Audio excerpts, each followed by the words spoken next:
안녕하세요. 저는 지방에 혼자 사는 30대의 딸아이 엄마입니다. 저는 직업상 고객의 이야기를 많이 듣는 편인데 그럴 때마다 듣는 이야기가 누군가의 불륜 이야기였어요. 고객들도 와서 수다 떨 때는 가까운 사람에게 하지 못한 이야기를 하곤 하거든요. 그럴 때마다 나와는 다른 세상의 일이라며 남일 듣듯 했는데 이번에 제가 그런 일을 당하고 보니 정말 모든 사람에게 일어날 법한 흔한 일이구나 싶었어요. 그리고 그 사람들이 그런 이야기를 누군가에게 하고 싶어 하는 마음이 이해되더라고요. 그래서 저도 이번에 제 답답함을 풀기 위해서 사연글을 통해서나마 제 이혼에 대한 이야기를 조금 꺼내보려 해요. 저에게는 남편이 있었어요. 크게 잘생기지도 않고 엄청 능력이 있지도 않은 평범한 남자였는데 활발하고 가벼운 성격이 장점인 사람이었죠. 제가 생각이 많고 좀 진중한 성격이었다 보니 남편의 그런 성격이 기분 전환에 도움이 많이 됐었거든요. 제가 끙끙거리며 고민으로 앓고 있을 때도 남편은 가볍게 저의 고민을 해소해주곤 했으니까요. 그런 면에서 저는 남편을 무척이나 고마운 사람이라고 생각했어요. 성격이 다르면 고생한다고들 하지만 저희는 오히려 그런 면이 서로의 모난 부분을 맞춰줬다고 생각해요. 남편이 너무 가볍게 몰아갈 것 같으면 제가 나서서 조금 무겁게 만들어주기도 했으니 시댁에서도 처음에는 저를 인정하는 듯 했어요. 3대 독자 아들이 안사람을 들이고 이제야 철이 든다고요. 그렇게 잘 지내왔다고 생각했는데 남편은 그렇지 않았던 것 같더라고요. 사귈 때는 여자 문제 같은 거 일으킨 적도 없었고 딱히 다른 여자에게 흥미를 많이 두는 것 같지도 않아서 다행으로 생각했죠. 그런데 어쩌다 그런 일이 일어났는지 지금도 의아할 따름이에요. 만약 사귀는 도중에 그런 낌새를 눈치챘다면 분명히 남편과 결혼하지 않았을지도 모르죠. 하지만 그때는 그런 사람이 아닐 거라는 확신했었거든요. 저도 당시에 콩깍지가 씌어 있었던 건지도 모르겠네요. 제가 남편의 외도 사실을 눈치챈 건 육아로 휴직 후 힘든 나날을 보내던 때였어요. 아이 100일을 치르고 드디어 애가 통잠을 자기 시작하던 시점이었는데 남편과 통화를 하다가 핸드폰 너머로 한 여자의 목소리를 들었어요. 분명 남편이 회사에서 일을 하는 시간이었는데 여성이 남편을 오빠라고 부르더라고요. 저는 침착하게 남편에게 물었죠. 방금 핸드폰에 들린 여자 목소리도 직장 동료야? 직장 후배. 당신도 알 거야. 저번에 당신 태워갈 때 같이 차 타고 갔던 그 후배. 그제야 기억났어요. 작고 왜소한 어려 보이는 동안의 여후배. 당시에 제가 남편 퇴근 시간에 그 근처에 있어서 같이 들어가져간 날이었거든요. 근데 조수석에 탔더니 뒤에 사람이 있었는데 그게 이 후배였어요. 남편 말로는 후배 약속이 제가 있던 곳과 가까워서 태워줬다고 했고 바로 내렸었거든요. 저는 그때 남편에게 웬만하면 여자는 차에 태우지 말라고 했었죠. 괜한 오해 받을 수 있다고 핀잔만 줬었는데 그때 남편은 그럴 리 있겠냐며 웃었거든요. 그런데 그때 그 여자는 분명 남편을 선배라고 불렀었어요. 그런 그녀가 불과 몇 달 만에 호칭이 오빠로 바뀌다니 아무리 봐도 이상했어요. 하지만 제가 너무 깊이 생각하는 것일 수도 있었고 친해지면 그럴 수도 있겠거니 했어요. 그런데 그 뒤부터 제 오감이 그 여자를 의심하게 되더라고요. 그게 제 탓만은 아닌 게 그 여자가 남편과의 접점이 너무 많았거든요. 저는 저도 모르게 남편의 뒤를 캐고 있었어요. 차를 타고 가는 길에 그 후배에게 전화가 오면 남편이 전화를 받지 않더라고요. 그렇다고 우리가 대화를 많이 하는 것도 아니었는데 그냥 업무상 전화면 받고 끊으면 되잖아요. 그런데 안 받더라고요. 제가 받으라고 하면 억지로 전화 받으면서 한마디 꼭 했어요. 가족이랑 같이 있으니까 용건만 간단히 해. 그렇게 말하면 그 여자는 이렇게 대답해요. 그럼 좀 이따 다시 전화할게요, 선배. 분명히 제가 없는 곳에서는 오빠라고 부르면서 가족과 함께 있다는 전화에는 선배라고 구별해서 부르더군요. 점점 더 제 감이 맞았다는 생각에 심장이 벌렁거리더라고요. 아닐 거라는 생각을 해봤지만 결국 확신이 든 계기가 생겼어요. 하루는 아침에 남편이 차키를 두고 내려갔더라고요. 저도 아침에 가까운 빵집에 들릴 예정이라 차키를 들고 내려갔어요. 그렇게 주차장 쪽으로 가까이 향하는데 남편이 통화를 하며 걸어가는 뒤통수가 보이더라고요. 말을 걸려다가 흠칫 놀라 목소리를 삼켰어요. 그래, 그럼 이따가 봐. 조심해서 오고. 오늘 날씨 추우니까 따뜻하게 입고 와요. 부드럽고 애교 있는 목소리. 남편은 저와 연애할 때처럼 부드러운 목소리를 내고 있었어요. 누구에게 전화를 거는 걸까? 궁금한 마음이 들었지만 참았어요. 경거망동해서 일을 망치기 싫었거든요. 남편이 전화를 끊는 걸 보고는 이제야 남편을 확인한 것처럼 남편을 불렀어요. 여보, 차키! 남편은 눈에 띄게 놀라며 뒤를 돌아봤어요. 딱 봐도 심하게 놀란 모습에 저는 강한 확신이 들었어요. 여보, 내가 차키를 놔두고 왔어? 잊어버리고 다니지 말고 잘 다녀와. 일찍 와. 애가 아빠 목소리 잊어버리겠다. 저는 최선을 다한 평정심으로 남편을 보내줬어요. 하지만 그날 내내 꼬리를 무는 의심으로 너무 힘들었어요. 저녁 때쯤에는 두통으로 머리가 너무 안 좋았죠. 아침에 그 일이 있어서 그런지 그날 남편은 일찍 돌아왔더라고요. 남편을 샤워 먼저 하도록 한 뒤에 저는 남편이 탁자에 둔 전화기를 확인했어요. 남편은 평소에도 잠금을 걸어두지 않거든요. 안을 살펴보니 깨끗하더라고요. 사진도 없고 카톡 내용도 없고 문자도 없었어요. 그 여자와 전화하는 적도 없었죠. 하지만 저는 확신했어요.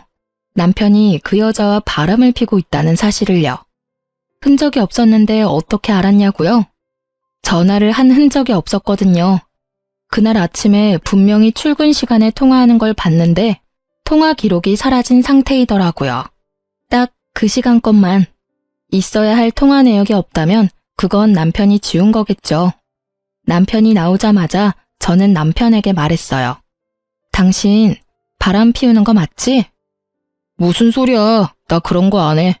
못 믿겠으면 내 핸드폰 확인해봐. 나 전혀 그런 거 없다니까. 당연히 이 말 나올 줄 알았어요. 핸드폰에 잠금을 걸지 않는다는 건 자신이 당당하다는 걸 보여주고 싶어 하는 거잖아요. 자기가 떳떳하지 못하니 일부러 떳떳한 척 하는 거고. 문제의 소지가 될 만한 내용은 다 지웠을 테니까요. 한 가지만 확인해 볼게. 제가 통화 기록을 확인하는데도 남편은 편안한 얼굴이더라고요. 거기에 걸릴 건 없다는 거겠죠. 이상하네. 아무것도 없어. 그러게 아무것도 없다고 했잖아. 나 못 믿어? 나 그렇게 나쁜 놈 아니야. 그 후배도 진짜 후배일 뿐이고.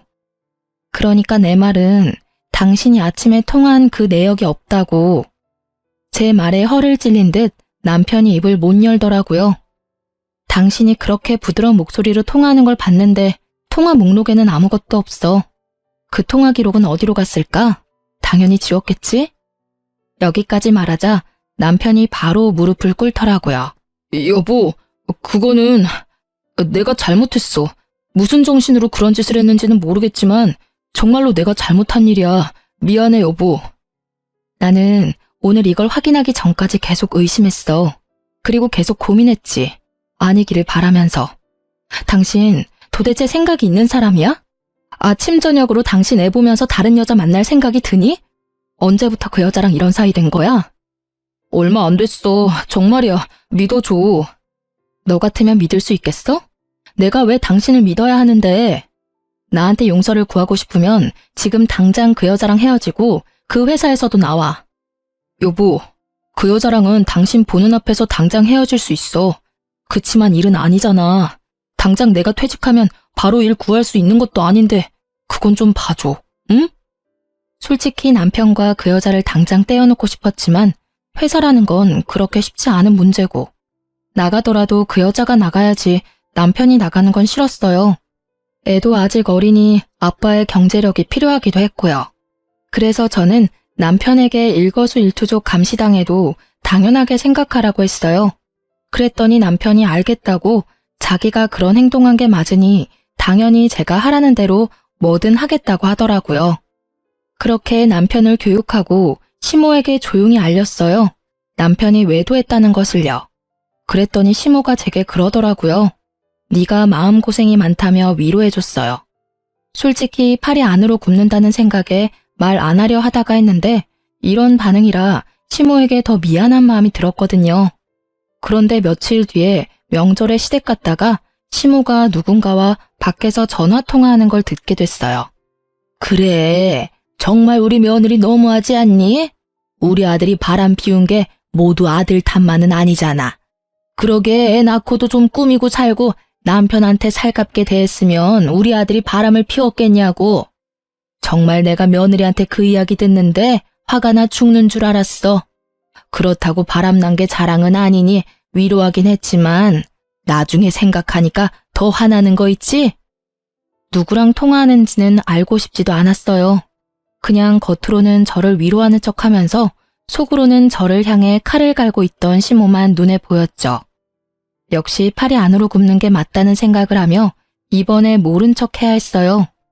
남편과 그 일을 정리했으니까. 그것 가지고 또 일을 벌일 수는 없잖아요. 그렇지만 이미 그때 제 마음속에는 이혼에 대한 마음이 싹 트여버리고 말았죠. 남편의 외도를 알고도 이혼하지 않는 사람은 생각보다 많아요. 그리고 상간녀를 알고도 넘어가는 사람도 많죠. 처음에 그런 이야기를 들었을 때 어떻게 같이 살 수 있겠나 싶은 마음이었는데 제가 당해보니 그 마음이 100번 이해가 되더라고요.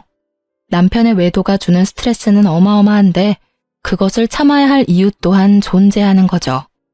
아이가 아빠 없이 살 미래가 걱정되고 혼자 경제활동하며 육아하는 것도 걱정되고 이혼이라는 낙인이 찍히면 하자 있는 인간처럼 보일까봐 걱정되고 부모님이 아시면 얼마나 실망하실지 걱정되는 마음, 그리고 마지막은 내가 이혼해주면 자기들끼리 잘 살겠지 하는 그런 짜증도 있었고요. 저도 그런 생각에서 벗어날 수 없는 인간인지라 남편을 용서해주기로 하고서도 너무 힘든 날을 보냈어요. 그렇게 상처가 어떻게든 수습되어 갈 무렵에 저는 마지막 쐐기가 될 사건을 맞닥뜨리게 됐어요. 그날은 직장으로 복귀하기 전날이었어요. 제게 남은 하루의 휴직일. 일주일 전부터 아이를 어린이집에 보내는 연습을 하다가 처음으로 제 근무 시간에 맞춰 아이를 맡긴 날이었죠.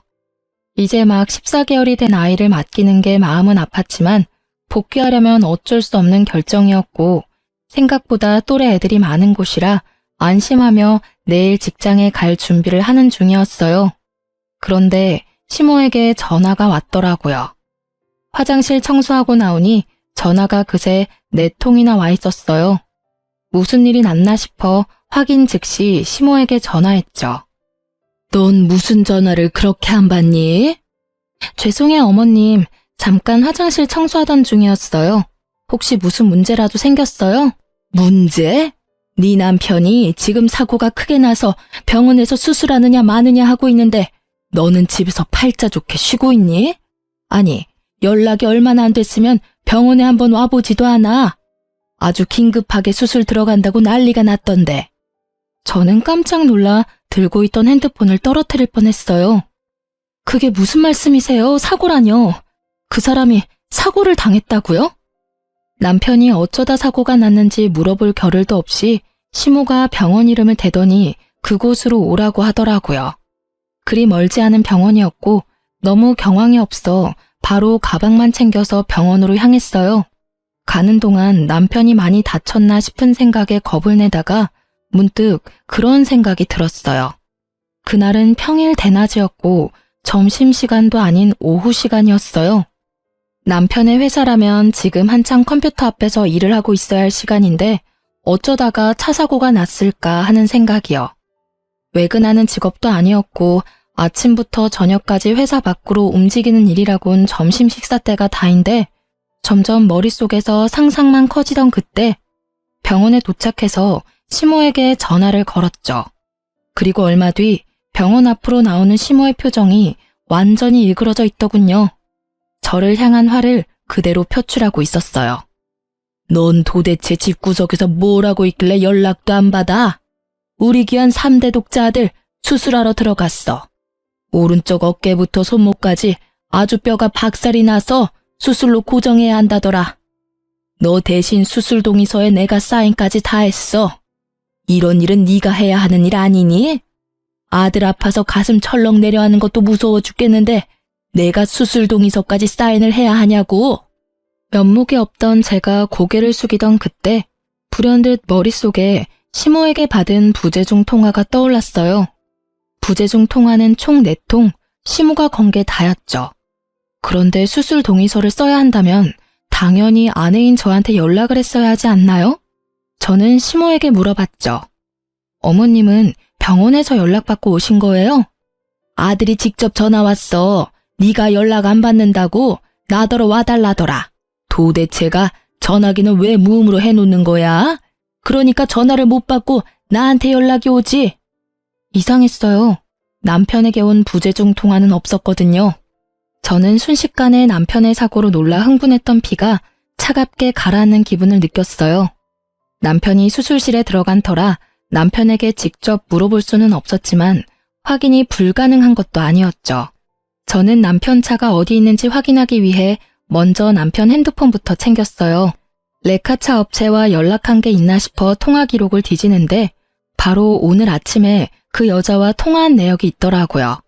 인연 다 끊겠다 어쩌겠다 해놓고 여전히 연락하는 걸 보고 살짝 열이 받았지만 직장 동료이니 연락 정도는 할 수도 있다는 생각으로 연락처를 뒤졌어요. 별 내역이 없길래 남편 메시지를 확인하는데 메시지 기록 중에 카드 승인 내역이 있더라고요. 거기에 오늘 날짜로 숙박업소가 딱 찍혀 있었어요. 불과 4시간 전에 결제한 내역이요. 그걸 보고는 피가 거꾸로 솟는 기분이었어요. 아마 집에 들어오기 전에 이런 문자나 통화 기록을 일부러 지웠겠죠. 이번에는 지울 시간조차 없이 사고를 당해 들어가게 됐으니 지울 틈도 없었을 테고요.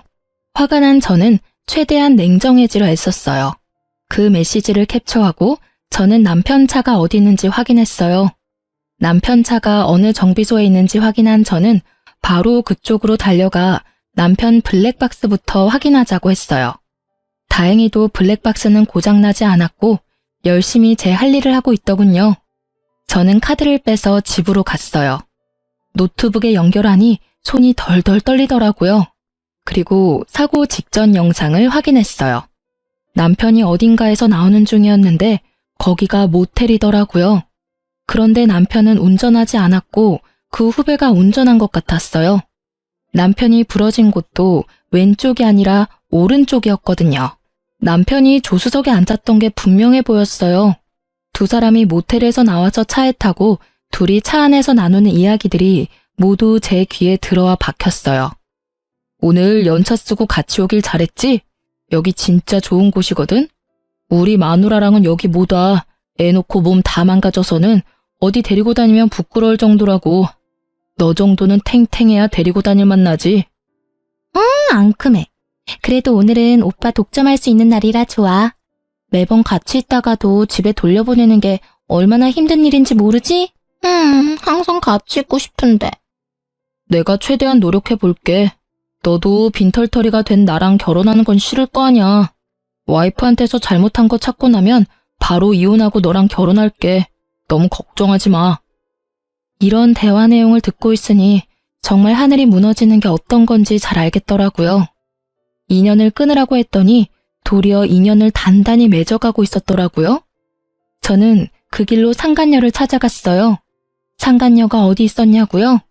당연히 본인도 사고 났으니 같은 병원에서 치료받고 있었죠. 저는 병원으로 가 상간녀를 찾았어요.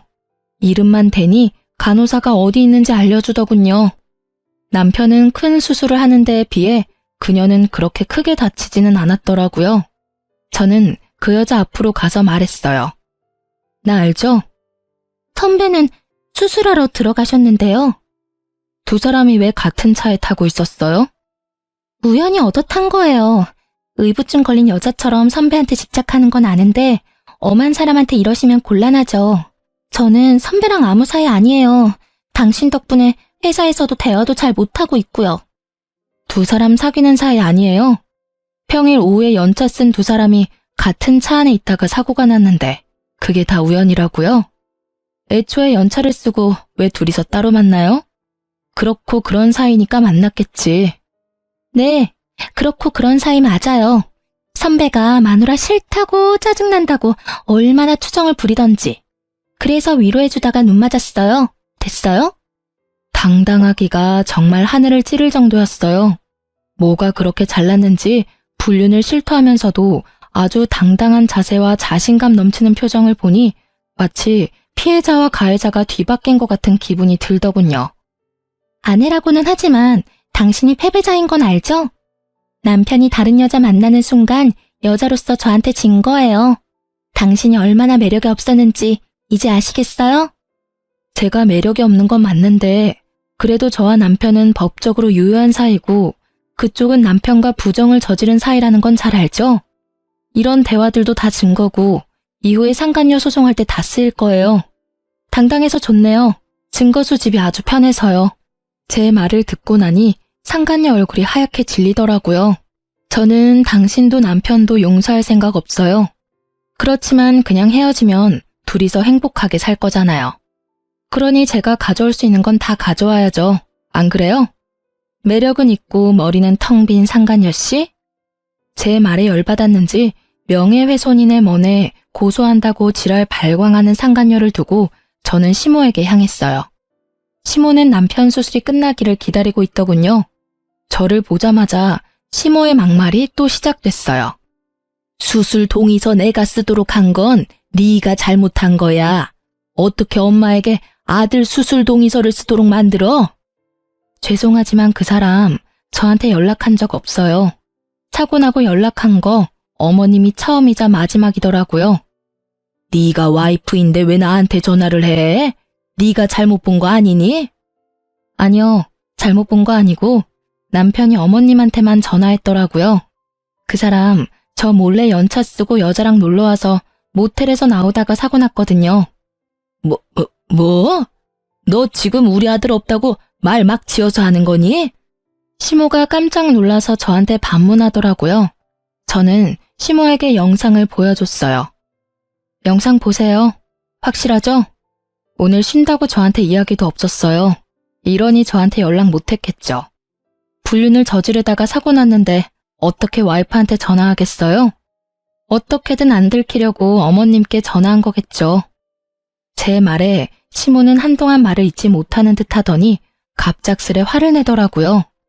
네가 우리 아들을 얼마나 좋았으면 애가 바람을 피우겠니? 저번에도 내가 말은 안 했지만 네가 잘했으면 애가 바람 같은 거 피웠겠어? 그리고 바람 피웠다고 애 기도 못 펴게 하니 몰래 스트레스 풀려다가 이런 사고 난 거잖아. 하나부터 열까지 다 네가 잘못했는데 뭘 잘했다고 나한테 또박또박 말댔구야? 적반하장도 유분수지. 이 말을 하고 싶은 걸 꾹 참았어요. 못 배우고 예의 없는 사람이라도 어른은 어른이니까요. 그렇지만 용서는 하지 않겠다고 다짐했어요. 시모도 상간녀도 남편도. 남편이 병원에 있는 동안 저는 착실히 이혼 준비를 시작했어요. 증거는 차고 넘쳤죠. 그럼에도 더 모으고 모았어요. 필요한 것뿐만이 아닌 부수적인 것들도 모두 긁어 모았어요. 당당한 상간녀를 보니 어떤 변명을 할지 상상도 가지 않았거든요. 모텔에 들어가서 현장을 직접 잡은 게 아닌 이상 어떠한 증거도 반박 가능한 것이 될 수도 있잖아요. 그래서 그들이 변명조차 못할 정도의 증거를 모았어요. 그리고 남편이 치료받는 동안 제 짐을 모두 싸고 아이와 함께 친정으로 건너왔죠. 아이도 절대로 빼앗길 생각이 없었거든요. 그렇게 남편의 퇴원일이 가까워질 때 저는 이혼을 통보하고 서류를 보냈어요. 이혼이 소송으로 진행되고 있을 때 남편의 퇴원일이 되었어요. 그런데 남편에게서 연락이 왔어요. 저기 여보, 혹시 지금 내가 있는 병원 와서 치료비 좀 내주지 않을래? 치료비? 그런 건 카드로 대충 내고 나중에 실비 청구하면 되잖아. 이혼 소송 중인 와이프한테 연락해서 할 말은 아닌 것 같은데 어이가 없어서 그런지 말이 곱게 나가질 않더라고요. 어쩔 수 없었죠. 제 이혼의 결정적인 원인이 된 남자니까요. 그게 실비보험 청구가 안 돼서 그래. 당신이 아니면 도와달라고 할 데가 없어서 그래. 우리가 이혼 소송 중이긴 하지만 아직 부부잖아. 당연히 내가 곤란할 때 당신이 도와줘야지.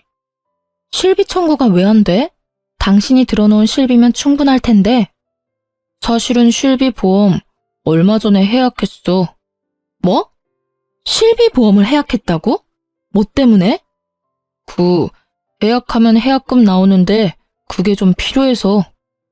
그걸 어디에 썼는데? 그 이야기에 남편이 입을 꾹 닫더라고요. 말을 안 해주더라고요. 그런데 아시죠? 말을 안 하면 안 하는 대로 그게 자백이 된다는 거. 너 설마 그 보험 해약금 상간녀한테 다 썼어? 그 여자한테 썼다고 하면 좀 그렇고 얼마 전 주말에 제주도 놀러 갔을 때 썼어. 아니, 그 정도면 보험 해약 안 하고 네 돈으로 써도 되잖아. 그건 그렇지. 근데 그러면 당신한테 들키잖아. 카드 결제 내역이나 통장 내역은 그대로 남는데 돈이 비면 이상하게 생각할 거 아니야. 그래서 보험 해약하고 나중에 따로 들려고 생각했었지. 그러다가 여태껏 못 들었고. 웃음밖에 안 나오더라고요.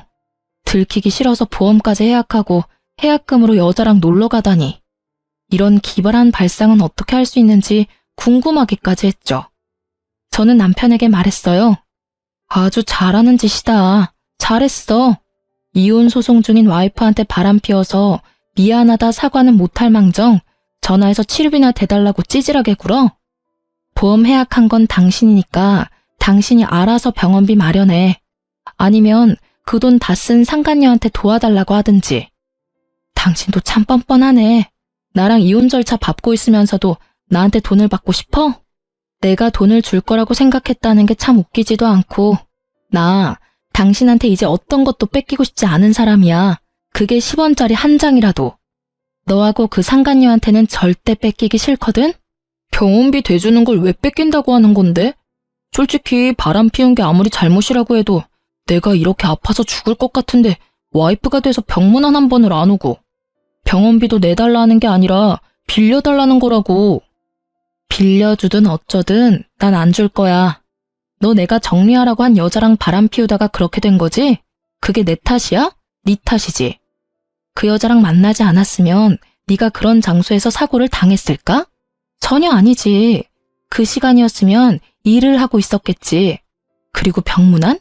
내가 가면 좋겠어? 좋은 소리 안 나올 거 뻔한데. 네가 원하면 가서 욕이나 시원하게 한 판 해주고 올까? 어? 대답해봐.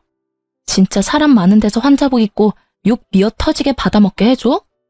버럭거리는 제 목소리에 남편도 깜짝 놀랐는지 아니면 그제야 제정신을 차린 건지 버벅거리다 전화를 끊더라고요. 뻔뻔하기도 하지. 자기가 어떻게 사고가 났는데 저한테 돈을 빌려달래요? 제가 빌려주면 그걸 갚기는 하겠어요? 절대 그러지 않겠죠. 갚고 싶어도 상간녀가 옆에서 갚지 말라고 난리치겠죠. 안 봐도 눈에 훤하더라고요. 그렇게 속 터지는 대화를 하고 전화를 끊었는데 바로 직후에 시모가 연락이 왔더라고요. 이번에는 또 무슨 말도 안 되는 이야기로 제 속을 뒤집어지게 만들까 싶었는데 남편과 똑같은 이야기를 하더라고요. 며느라가 네가 얼마나 화가 났을지 잘 안다. 아들이 잘한 거 하나도 없는 것도 잘 알아. 그때 내가 너한테 화낸 거는 마음이 복잡해서 그랬어. 솔직히 발은 안으로 굽는다고 부모니까 어쩔 수 없었지. 아들이 반성할 시간을 좀 주면 어떻겠니? 지금 당장 이혼하는 건 너무하지 않니? 아픈 아들 조리해야 할 시기에 소송은 너무 힘들어. 그리고 병원비도 지금 제대로 다 못 내고 있는 지경이라 와이프인 네가 좀 부담을 해줬으면 싶구나. 아들 녀석 보험이 또 없다 하니. 어머님, 무슨 말씀하시는지 잘 알겠어요. 그런데 저도 참을 만큼 참았다고 생각하진 않으세요? 만약 어머님 딸이 저 같은 상황이었어도 그렇게 말씀하시겠어요? 바람난 남편 기껏 용서해줬더니 결국은 반성도 없이 바람난 여자 또 만나서 이번에는 사고까지 쳤는데 제가 왜 병원비까지 부담해야 하죠? 남편이 평소에 잘했다면 저도 남편에게 기회를 줄 수도 있었겠죠. 그런데 이미 제가 준 기회를 날려먹었잖아요. 그리고 저한테 들킬까봐 보험 해지하고 해지 환급금으로 여행이나 다니며 돈 펑펑 쓴 남편에게 뭘 도와줘요? 제가 돈이 썩어나가도 남편에게 줄 돈은 단 한 푼도 없어요. 이야기하고 나니 속이 어쩜 그렇게 후련하던지 시모는 거의 악에 바친 듯 소리를 질러대는 제게 기가 막힌 것 같더군요. 하지만 이 상황에 아쉬운 건 시댁이거든요. 솔직히 시댁도 경제적으로 넉넉한 편이 아니었으니까 남편의 수술비와 치료비를 모두 감당하기에는 버거울 수밖에 없었어요. 그리고 남편이 해약한 보험은 한 개가 아니었거든요. 남편 이름으로 된 보험 총 4개를 다 해약했더라고요. 그중에는 교통사고 특약 들어있던 것도 있었는데 그것도 몽땅 못 받게 되는 거였거든요. 그 와중에 병원비가 몇 배 깨졌으니 지금 생각해도 참 한심한 짓이네요. 여자는 만나고 싶고 나한테 들키기는 싫고 결국은 보험 해지했다가 병원비 고스란히 다 내게 생겼으니 하늘이 천벌을 내린 게 아니면 뭐겠어요? 그래, 네가 화난 거는 나도 잘 안다. 하지만 너희는 소송 중이지만 부부야. 부부는 서로 도와줘야 하고 나는 네가 그렇게 나쁜 애는 아니라고 믿는단다. 아들 한 번만 도와주거라. 아들도 반성하고 있고 2번 다시 그 여자 안 만난대. 그때도 제가 하겠다는 대로 뭐든지 한다고 했어요. 어머님은 그 여자가 새로 사귄 여자라고 생각하시는 것 같은데 그 여자 저번에 저한테 들킨 그 여자예요. 2번 다시 안 만난대요. 기지도 않네요. 그 여자랑 그 뒤로 꾸준히 만나놓고는 거짓말을 어찌나 잘하는지. 하긴 어머님은 아들 바람난 게 제 탓이라고 생각하시니까 그런 말씀 편하게 하실 수 있겠네요. 그런 면에서는 어머님도 똑같으시죠. 앞에서는 저 위로하는 척 하시더니 결국은 뒤에서 다른 사람한테 제 욕 열심히 하시는 거 봤어요. 제 말에 시모가 허를 찔린 듯 놀라더군요. 그럴 수밖에요. 지금 이 순간 그 말을 할 줄 누가 알았을까요? 저 다 봤어요. 명절에 어머님네 갔다가 애 낳고 관리 안 해서 남편 바람 피운 거 제 탓이라고 그렇게 말씀하시는 거 다 들었어요. 그래서 더 해주기 싫어요. 제 마음속에서 남편과 저는 이미 남남이에요. 애가 있든 말든 상관없이. 그러니까 저한테 이혼 번복에 대한 이야기는 꺼내지 마세요. 너 후회할 거야. 우리 아들 같은 남자가 세상에 어디 있다고. 너 같은 애가 그런 남자 만날 수 있을 것 같아? 남편 덕분에 크게 되어서 남자 만날 생각도 없어요. 거짓말이나 하면서 여자 만나러 다니는 남자 세상에 그렇게 많다던데. 알면 데려갈 여자는 있겠어요? 하긴 그 상간녀라면 잘 데려가겠네요.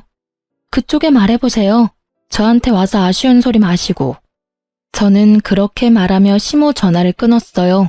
그 뒤로 시모에게서 연락이 오지는 않았어요. 이혼 소송은 그렇게 마무리가 되고 저는 싱글맘이 되었어요. 재산 분할 위자료, 양육권, 친권. 그 중에서도 친권과 양육권은 지키기 위해 애썼어요. 아이만은 뺏기고 싶지 않았거든요. 시댁이 손이 귀한 집이기는 하나 아들을 더 귀하게 여기니 딸아이는 제게 그냥 넘기듯 하더라고요.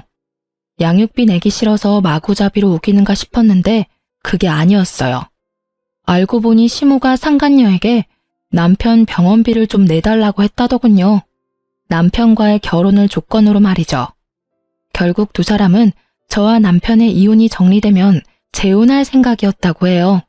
그 상간녀가 아이는 싫다고 했다는 거죠.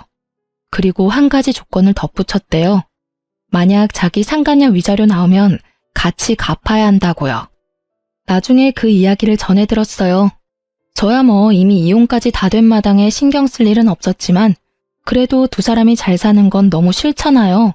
둘 사이의 일을 여전히 알아보고는 있었죠. 그나저나 참 얍삽하다고 해야 하나? 잔머리가 잘 돌아간다고 해야 하나? 그 여자도 진짜 대단하긴 하더라고요. 전 남편 재혼하고 석 달이 지났나? 제 직장에 남편 회사 동료분이 찾아오셨더라고요. 저는 미용 관련 일하거든요. 예전에 남편이랑 결혼할 때 소개받아서 여태껏 제게 와주시는 단골이세요. 어머, 자기, 잘 지냈어? 이야기는 얼추 들었어. 많이 힘들지? 전 괜찮아요. 이혼 후에 이렇게 사정을 잘 아는 사람을 만나면 불편하기 짝이 없더라고요. 그 사람이 싫은 건 아닌데 계속 이혼이 주제가 될 수밖에 없거든요. 모르는 척 해주는 분도 있지만 이분은 그러지 않으셔서. 그런데 그분이 그러더라고요. 그래, 괜찮아야지. 그 나쁜 연놈들도 벌 받고 있는데. 그게 무슨 소리예요? 자기 이야기 못 들었어? 그 두 사람 완전 천벌 받았다고. 회사 내에서도 소문이 다 났어. 그 상간녀랑 자기 전 남편 둘이 같이 연차 쓰고 놀러 갔다가 사고 난 거 회사에 들켜서 불륜 여행 갔다가 그렇게 된 거라고 소문 크게 났었거든. 그런데 곧바로 두 사람 재혼한다니 사람들이 더 놀랐지. 저렇게 빨리 정리가 되냐고 말이지. 아, 회사에 다 들킨 거였나요? 저야말로 놀랐네요. 그 전에도 티가 많이 나던데. 둘이 친하다 정도로만 알고 있었지 그런 사이인 거 누가 알았겠어? 알았다면 내가 자기한테 제일 먼저 귀띔해줬을걸? 그 이야기에 저는 웃었어요. 하긴 이런 스파이 같은 손님이 있으니 남편도 회사에서 조심하긴 했겠죠. 근데 그 소문나고 회사에서 두 사람 다 퇴사시켜버렸거든. 연차 쓰고 놀러가서 사고 난 것도 그렇고 안에서 부적절한 만남 가진 것도 그렇고. 그런데 표면적인 이유는 자기 전 남편 몸이 아직 다 안 돌아와서 그렇다고 하더라고. 몸이 안 돌아와요? 그래. 수술한 곳이 오른쪽 팔이랑 어깨잖아. 그쪽으로 신경이 손상됐다나 뭐라나. 결국 손가락이 잘 안 움직이는 바람에 일도 제대로 못하니까. 금방 돌아올 것 같으면 그냥 놔뒀을 수도 있겠지. 근데 금방 안 돌아오더라고. 어쨌든 두 사람 다 권고사직으로 퇴사했어. 그래요? 둘 다 진짜 천벌 받았네요. 당연하지. 남의 눈에 눈물 흘리게 만들면 자기 눈에는 피눈물 흐르는 법이야. 그래놓고 잘 살면 하늘이 뭔 소용이니? 그렇게 고객과 대화를 하면서 전 남편과 그 상간녀 이야기를 들으니 제 마음속에 응어리졌던 것들이 조금은 풀리는 것 같았어요. 남의 불행을 내 행복으로 삼지 말라지만 제게 불행을 준 원인이 저렇게 못 살고 있으니 이상하게도 응어리가 풀리는 것 같더라고요. 그 뒤에 시모가 저한테 한번 연락이 왔었어요. 예, 너 딸아이 우리한테 돌려줄 생각 없니? 우리가 사례는 넉넉히 할게. 잘 생각하고 연락 좀 줘. 갑자기 딸을 달라는 이야기에 초스라치게 놀라 물었죠. 이미 다 끝난 일인데 왜 딸을 달라고 하세요? 아유, 넌 몰랐겠지만 우리 아들 재혼 상대가 글쎄 애 딸린 이혼녀라더라. 아들 하나 있는데 없는 것처럼 속이고 우리 아들이랑 재혼했대. 결혼하고 나서 애 있다고 이야기했다던데 그게 문제가 아니야. 그 데리고 온 애는 남의 자식이잖니? 그러면 우리 집안 대를 이을 아들을 낳아줘야 하는데 이 미친년이 불임수술까지 해서 애 못 놓는다고 사람 환장하는 소리를 하잖아. 아니, 재혼하면서 애 없는 집에 오면서 아들 하나는 낳아줘야 정상 아니니? 옛날 생각을 가진 시모와 현대식 사고를 가진 상간녀의 대립이 생각보다 컸고 그 결과 우리 딸을 방패로 데리고 가고 싶은 모양이었어요. 생판 남의 자식한테 우리 전 재산 뺏기게 생겼으니 우리도 뭐라도 방어를 해야지. 대를 이을 아들만 생기면 손녀는 금방 돌려줄 테니까 잘 생각해보거라, 응? 생각하는 게 어찌나 저속한지 이야기 듣고 있는 동안에 귀가 썩는 것 같은 기분이 들었어요. 어린애를 데려가서 방어를 하니 뭐를 하니 사랑을 줄 게 아니면 관심이라도 줘야 된다며 개소리를 하더라고요. 손녀에게는 관심 하나도 없으면서 그런 불순한 이유로 딸애를 데려가려는 시모를 보니 화가 머리끝까지 차올랐어요. 어머님, 제 딸이 무슨 힘이 있어서 그 어른들 사이에 끼어서 이리 치이고 저리 치이고 해야 해요? 귀한 딸이에요. 그래서 제가 직접 기르겠다고 데려온 거고요. 상간녀 데리고 오시면서 남편 병원비 급하게 처리하셨으면 된 일 아닌가요? 이혼 후의 일은 그 집안에서 알아서 하셔야죠.